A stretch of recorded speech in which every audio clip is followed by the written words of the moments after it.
एकीकडे भारतीय सैन्य आपली कारवाई तर करतच होतं, मात्र आज खरं तर देशभरातल्या जवळपास 250हून जास्त जिल्ह्यांमध्ये मॉक ड्रिल्स होणार होत्या सिव्हिक डिफेन्सच्या दृष्टीनं. रायगडच्या उरणमध्ये एनआय शाळेमध्ये मॉक ड्रिल करण्यात आलंय. या सगळ्याचा आढावा आमची प्रतिनिधी आकांक्षा देशमुख हिनं घेतला. आपण पाहूया.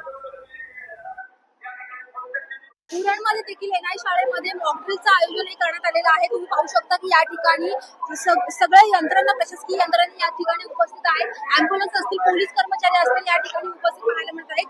एक दहशतवादी हल्ला जर महाराष्ट्रात झाला तर कशा पद्धतीने या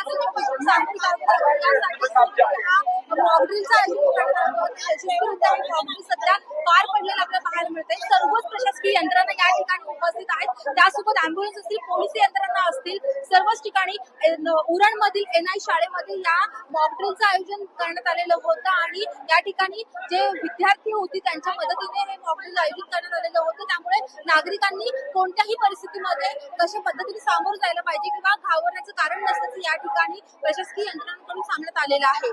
व्हिडिओ जर्नलिस्ट सुनीलसह मी आकांक्षा देशमुख, लोकशाही मराठी, नवी मुंबई. लोकशाही मराठी ऐका, पहा, जागरूक रहा.